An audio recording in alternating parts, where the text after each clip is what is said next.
And a very pleasant good morning, everybody. Welcome to another edition of the Morning Briefing here on NoFilter.net, Caffeine TV, and a variety of other platforms where the program is distributed. Thank you so much for tuning in. I'm Jeff DeForest. That is Mike Lubie Lubitz. Although it looks like you've got your Kareem Abdul-Jabbar stilts on today, Lubie. You're way up there. Is that new chair that you got? Did it just prop up? It looks fantastic. You don't need to change it. No, I mean, I like it. It's a big presence here. It's a commanding presence. Because if people are going to tune into a show, they have to feel like the host really is confident in what it is that he's saying. If you're just sitting on the fence, I've told you this for many years, Libby, take a position. Don't be sitting on the fence. You're paid to have an opinion. Yep. And if you're one of those guys, yeah, well, it could be this. Yeah, well, it could be that. Who's going to tune into your show? So look prosperous. A sales guy told me that many, many years ago. Look prosperous. Don't be down to your last thing. We were selling souvenirs at Shea Stadium. You're walking around with one yearbook. It's bent in the corner and one tired old pennant from the Philadelphia Phillies. Who's going to buy from you? Nobody. It's the guy that's got everything that's just passing them out one after another. He's the guy that's going to prosper. So look prosperous to prosper. That's always a good thing. And I like the authoritative look that you're now using here on the program with the high chair. Although you've balanced down a little bit, which is cool. It's over for me. And this is a shame because this is an annual bet of mine. And it's always bad when it's over before it starts, Libby. That's one of the things about betting Derby futures. It used to be the thing and that was one of the only things that you would have maybe future bets on who's going to win the Masters come out like the day after the Masters is concluded one year. They already have the favorites and the odds to win it the following year. And there are people that are inclined to just plunge right into it and get involved in these future season-long, year-long, annual type of bets. Now, I have one every year for the NCAA tournament. I bet 100 on Lipscomb to win it all. And one of these years, it's going to happen. Big Daddy's going to come through for me. Where is Lipscomb? Did we ever figure that out? Lipscomb? I think we've looked it up a few times. We can't even remember where the fuck these guys are. But nonetheless, they're in the ASUN Conference. What is that? The American Sports Unification Network? What is that? ASUN? I think it's the Atlantic Sun. Atlantic Sun. Okay. Where is it? No idea. Like, what is the region? Oh, good luck. The Atlantic Sun. Where the hell is the Atlantic Sun? Somewhere in like South Carolina? Is that where it begins? We're here in Florida, man. We get plenty of Atlantic Sun. We get it every day. I think it's in Nashville, Tennessee, unless there's multiple Lipscombs. I can't imagine there's more than one Lipscomb. There was only one Big Daddy. That's why we bet him. A school that's named after a fabled sports figure, an heroic sports figure in the United States sports history. You have to be in love with, and I have been for years. I know it's costing me a lot of money. That they have made the tournament, Lipscomb, I want to say, but the likelihood that they're going to win it would have to be along Blutarski lines, would it not? 0.0. So they get knocked out. I can't imagine. Did they get an at-large bid? Is it possible that we can squeeze them in there somehow? I didn't see them on Lunardi's first four out because they're far out, not even first four out. Exactly. Northern Alabama beats them in the tournament in the second round. Oddly and ironically, KJ Johnson, a player you're no doubt well familiar with, KJ Johnson, who transferred after 3 years at Lipscomb to Northern Alabama, beats them with a buzzer shot. As he faces his former team, and many of his friends and teammates have to see him sink their hopes of winning the NCAA tournament and at the same time gobbling up my money. And that could be the theme of the show today, Lubie. 50 ways to lose your money. A fool and his money are easily separated, are they not? And with all of this crazy betting that's going on, I was examining some Major League Baseball season-long proposition bets. And they've been hitting me in the face almost every day. Who's going to be the MVP? I don't know. Do you have any? You want to venture a guess on that? MVP, National League? Who's going to be the National League MVP? Could you take 12-1 on Bryce Harper to do it again for a third time? Bryce Harper, two-time MVP? Otani or Acuna? Otani, I don't think does it because he's not going to pitch this year. Yeah, but he's great. Primarily, I think he's going to be almost exclusively, if not exclusively, a DH for the Dodgers this season. I mean, if he puts up sick numbers, just focusing on hitting, he may be even better. I'll book your bet on Otani. Otani or Acuna are the two I would go with. Acuna is the favorite, but you're still getting a reasonable price. If there it is. Wow, is that the most overworked cliche in all of sports? Do you have to put the finger quotes up when you say, if he stays healthy? Yeah, he gets hurt a lot. If this guy plays the whole season, MVP stats, you know he's going to put up numbers, or you have the feeling that consistent with what he's done in the past, his past performance chart is very, very favorable, possibly for an MVP bid. I wouldn't rule it out, but it's not sexy, Lubie, to take the favorite to win the MVP unless you think that the I mean, if you took Wembanyama to be the rookie of the year in the NBA, was it an absolute cinch? It is now. But was it, say, a quarter of the way through the season when Wembanyama was struggling a little bit with the San Antonio Spurs and you were watching Chet Holmgren spark and ignite Oklahoma City to heights that they never thought in their wildest imagination that they would enjoy? But now it's a cinch. That bet looks pretty good. So sometimes you can cash on that. It's like the times that you're going through just a brutal slump at the racetrack. You haven't cashed a ticket in 3 days, and so you take some 3 to 5 shot and you bet $2 on them to show just so you can go to the window and get that feeling going again. Get that adrenaline rush of having a winning ticket in your hand. Yeah, I got him. I got $2 to show. Go fuck yourself. You know who made you break the streak. What's the guy? I'm forgetting his name. The one that was on the Red Sox. That's also on the Dodgers. He may feast off of having Ohtani in the line. Mookie Betts. Betts may be a guy. Because he's put up nice numbers, but he hasn't been the same exact guy who was with the Red Sox. But now that he has Ohtani, because he had a lot of pressure at the top to middle of the order with the Dodgers, you have Ohtani there. He's going to get all the pressure. Betts may feed off of it. Betts could be an MVP candidate. He's among the favorites also. Oh, he is. Mookie Betts to win the MVP. Well, I mean, you're still getting 5-6 to 1 on a season-long bet, and you have a nice, long story that unfolds in front of you, and there are going to be highs and lows. Here's what I love, though, and they've broken it down to new levels of minutia. You can actually bet on who's going to have the most doubles, triples, team to hit the most home runs. Jesus. These are all things I'm taking a look at. Freddie Freeman, a prohibitive favorite to lead the league in doubles, lead the majors in doubles at plus 350. Mookie Betts, your man, doubles 10 to 1. You get a pretty nice price there. You can come all the way down to Corbin Carroll on this list at 35 to 1. Who the hell is that? Do we know anything about Corbin Carroll? Does he get a lot of doubles? I don't know. There it is in the gap. Looks like he's going to pull up the stand-up double. And you're going, yeah. Imagine trying to keep track of this bet all season long. How crazy is that? That's insane. That's insane. Is that one that you just stick the ticket somewhere in a closet, in an old pair of pants that you never wear, and then pull it out at the end of the year to see if you won?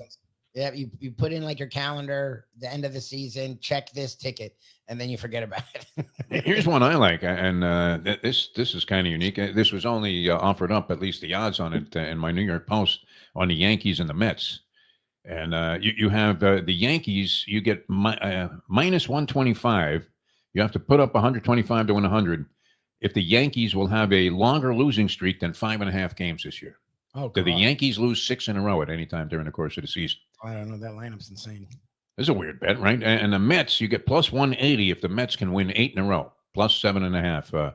7.5 is the number there. The longest winning streak of the season. Will the Mets win 8 games in a row, plus 180, nearly 2 to 1, Lubie. If they just go on a mild streak, you don't even have to care if they make the postseason. Fuck them. Just win 8 in a row at some point during the year. Get off the mat, get out there, and do something positive. I mean, I think they're going to be better. I think after last year's disaster, there's no expectation. So I think they'll be vastly improved this year. I don't know. 8 games feels like a lot. That's not a lot? Like Game winning streak is pretty good. I don't know. Did they do it at any time during the course of the season? They only have to do it once, Lubie. One time. They're ridiculous bets. Sam Rutigliano, one fucking time. One time. These are insane. How crazy is this, though? But, I mean, are there enough ways to separate you from your cash at this stage? Exactly. Think about this. This is before the season even starts, before you bet a single game, before you look at a single pitching line, which doesn't mean anything anymore anyway because nobody goes more than 5 1/3. That's my problem. Sometimes pitchers win MVP, but now, no matter how good a pitcher is, they don't pitch enough to even be considered like MVP level. Like you pitch 5-6 innings, you win 18 games, you're not getting an MVP out of it. I don't know, like out of left field MVP guys. Like I can't even. Who the hell does? Nobody. I mean, it's always the usual suspects. There's no entertainment value in that. No guts, no glory, my friend. The Giants have a guy. Because the Giants I know are supposed to be pretty good. Maybe the Giants have some. How about Louis Arise? He would have to be a giant long shot. He may be a giant by the end of the year because he's not going to last the whole season with the Marlins, which is our one best bet, people. One best bet of the season. I believe the number was 79 when we started talking about this. It may have dropped to 78. And the Marlins, and this is even better. This is a great sign also. They're playing well enough in spring training to make you think, well, maybe they will be a little bit better than they were last year. No, they're going to suck. They're going to be horrible. Yep. They're pitching a guy that was questionable as a closer. They had to drop him out and put him in middle relief. A.J. Puck, he's going to be in the starting rotation. I don't care if he strikes out 100 guys in spring training. He's going to suck. Rhymes with Puck. Yeah. We don't wish him any ill will. The guy seems like a decent guy. He's got one of those weird things where he has no mustache and the beard. Like, hey, what are you going to churn butter next? What are you, some kind of Amish guy? Yeah, he's like Amish. What are you bringing in this guy with a top hat out of the bullpen for? Gotta be kidding me. Look prosperous, Louie. That's what it's all about. There you go. But if that's going to be part of your starting rotation while you're losing the former Cy Young Award winner, Sandy Alcantara, for the entire season, and you're going to try and hodgepodge a thing together, I mean, a makeshift patchwork offensive line is horrible in football, and a makeshift patchwork starting pitching rotation, kiss of death in Major League Baseball. Even if you have 3 good starters, you're still vulnerable. So if you have nobody that you can sit there and say, wow, this guy's going to be great, he's going to be brilliant all year long, you're going to lose more than, what would it be? They have to lose 84 games this year? Yeah, to hit 78. I feel like they're going to win like 74, 75. And that should be under whatever fucking line. Skip Schumacher's going to come under fire after being the manager of the year last year. They're going to be talking about, well, I don't know if this guy's really got it anymore. They'll say lucked out in every one-run game last year. That's another thing to take into consideration, people. We're giving you an opportunity to double your bankroll. Yeah, the Marlins under seems pretty safe.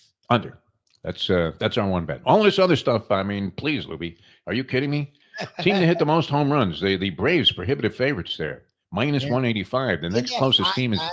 That hit 20 plus or 30. Didn't they have like 5 or 6 guys that hit 20 They plus? had like 8 guys that hit 30 last year, I think. Unbelievable. Do they do it again, though? That's the question. I mean, people always think that everything, history is going to naturally repeat itself, and immediately so. That doesn't always happen. Where teams that were great one year, all of a sudden... I mean, they run into all kinds of catastrophic things that divert them from being what they're capable of being. And the next thing you know, they're struggling. They're in last place in the AL East. Look at the Yankees last year. You would have never anticipated that. But they were going to stagger around like they did. Incredible. And a killer lineup just like they do this year, only now they've infused Soto in there. So everybody's got them going right out the door and winning everything. Which doesn't We shall see. Anyway, 50 ways to lose your money. Yes, Libby. Is there a line on how many games Stanton plays? There probably is somewhere. I didn't see it. That's one I would just go under. What would you say? Under 100? Yeah, if it's 100, I would go under. If it's like 75. He's supposedly in great shape, Giancarlo Stanton, this year. He's trimmed down. He's taking this more seriously. He figures. And here was the thing. He always started completely, I mean, as sluggishly as you possibly could, like a slug. And his April was always horrendous. And then he would start, if he was going to have a good season, he would start pounding the shit out of the ball in May. Yep. And you said, well, geez, why don't you just start training a month earlier, Giancarlo? Yeah. And maybe, does that work? I mean, is that logical that if he's going to get off to these perennial slow starts year after year after year, April 176, 100 strikeouts, 1 home run, and then he would juice it up when he was playing. I don't know if he was juicing. What would you think? No. Is that the reason he's so fragile, Lubie? This guy, he opens a can of beer and he pulls his finger out of its socket. Unbelievable. Because you've heard all these positive things about him, that they might set the line at a nice place where you have to go under. Like if they set unbelievable. Like 10 games. Oh, and we didn't deal with the breaking news here. We only got a couple of minutes left with you people on the morning briefing. But how could we be briefing everybody in the morning if we didn't mention this, Lubie? And did you catch this? The big story that the NBA has made an adjustment because they see the Lakers are struggling this year. And right now are in the ninth position, a play-in position, along with Golden State sitting there at number 10, in spite of the fact that we had a conversation with a gentleman yesterday that said every time you turn on ESPN, the Lakers are winning the championship. Yep. You would think, because that's the only team they talk about, the Lakers and Golden State. Klay Thompson finished? I don't know. Draymond Green, is he what he was a few years ago? No, he's a maniac. He's a nutcase. Golden State's not as good as they were. They held Steph Curry to 4 points the other night. 4 stinking points. So it's just not happening like it was when they were in complete synchronization. And they look like something that literally, could have been the lead dancers on Soul Train. No racial under or overtones intended there. They were in complete rhythm. They were dancing like a machine. But that's not happening anymore. And yet ESPN would want you to believe that the Lakers and Golden State were the 2 best teams in the West. Yes. There's no doubt about it. So, in capitulation to that whole notion that the Lakers have to be in the postseason, Adam Silver has now declared that the winner of the in-season tournament will also get an automatic bid into the second round of the postseason. So the Lakers will be there. What do you think? I mean, is that likely to happen somehow? If they see the Lakers, they seem to be firmly entrenched. I think there's a 5-game gap between who's in the 10th seed position there in Golden State and number 11.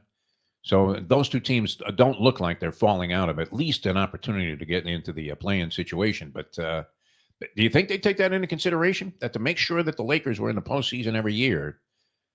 Well, and they were the only team that gave a shit about the in-season tournament also. And then they went on an horrendous losing streak shortly thereafter, which probably compromised any chance they had of just legitimately being among the top 6 seeds and guaranteeing themselves a spot in the first round of the playoffs. But if you watch ESPN, you will become convinced slowly over time, maybe even quickly, maybe even as soon as tonight, that the Lakers are the team to fear for the NBA championship. How they talk about it. They don't talk. The Thunder and the T-Wolves have been within the top 3. You wouldn't know the T-Wolves were in the league. No, you really would. Top 3 the entire year. And they have 2 young. Look, Cat's been a pain in the ass, but the guy's talented. And Edwards is as all around a talent as there is in the league. You just look at talent. And they have a nice team. They've been good all year long. They were in the playoffs last year. They pushed the Nuggets farther than anyone. They took the Nuggets to 6 games in the first round. Like, you wouldn't know they're even in the playoff picture. And the Thunder are legit. The Thunder could actually win the title. They're the one team. They're a team that could really give the Nuggets crap because they're deep, they're long, they play really good defense, they're tenacious, they're not scared of anybody, and they're talented. And again, you wouldn't know they're in the league. No, I mean, you hear nothing about them. Remember, we went there when we were attending the Super Bowl Radio Row, where the prelude to the Super Bowl was in Minnesota for some ungodly reason. Where, I mean, people are just, they eat walleye popsicles. Everything is related to the walleye. That is the only food fish that you can have any, kind of opportunity to eat there, because nothing else is on the menu. Everybody's ice fishing, they're frozen. And yet what was unique was, I mean, the integrity of the scalpers outside the stadium. We bought a couple of tickets. We were sure we weren't getting in. We may as well have bought circus tickets, as it was the Bucks and the Timberwolves, and we didn't realize the magnitude of this regional rivalry, because you wouldn't think it would exist. There's no regional rivalry between the Orlando Magic and the Miami Heat. Nobody gives a shit about the Orlando Magic here, and consequently, I would imagine in Orlando they don't know of anything outside of the world of Disney there. That's it. They don't even know that other cities exist. If they did, they would move out of Orlando, because it's a shithole. One of the worst cities ever conceived in the history of the United States of America. But nonetheless, I mean, there's no regional rivalry. We wouldn't have thought that this was a big game, Lubie. We had to pay premium prices for a couple of scalp tickets there. And then it turns out they don't have any physical tickets. I feel like everyone does this now, but we hadn't gone to a game in a while, and they had just started app stuff where, like, you don't have to worry about having a physical ticket. And this was like years ago, before this was big. I'm like, this dude. Didn't you think we got fucked? Yes, I did. You actually trusted him. I'm like, I don't trust this guy at all. I'm like, this is a load of garbage. We gave the guy like $100 for 2 tickets. Nothing, overwhelmingly significant for this big rivalry game between the Bucks, who had Matthew Dellavedova at point guard. Giannis had become good, but they hadn't won a title yet. He wasn't best player in the league yet. He had become a good player, but he hadn't taken the league by storm. The T-Wolves were horrendous. Timberwolves were awful, yeah. They were packed. That still haunts me to this day. Every time the Timberwolves do something good, they have this wolf sound that's kind of haunting, and it's a little daunting because nobody's making any noise in the freaking arena. Nobody. The only time they go crazy is when a guy misses 2 free throws and they all get like a free ice cream at some place that's around the corner. Because there's nothing else to do there. It sucks. It's unbelievable. All right. I don't know. Did we seem a little bitter today? I don't think so. We're a little on edge today for some reason. I maybe it's because of all of the ideas and the possibilities of betting, and then the fact that Lipscomb, they didn't even make the tournament this year. Big Daddy out. It shows you the best and most well-conceived wagering possibilities can go up in smoke at the harshest and most cruel of times, and in the most cruel and unusual of fashions. As a former Lipscomb guy comes back and beats them with a buzzer shot, and there goes my money. Right? It's the old thing that they used to say at the dog track. Here comes the bunny, and there goes your money. And with that, I don't know that we. This is another one of those shows where you figure, did we accomplish anything today? And the answer to that would be just a clear cut. You can send it in on the hate mail line. A clear cut no. Thanks for tuning in to today's edition of the Morning Briefing. For Mike Lubie Lubitz, I'm Jeff DeForest. We'll see you tomorrow right here on NoFilter.net and Cap.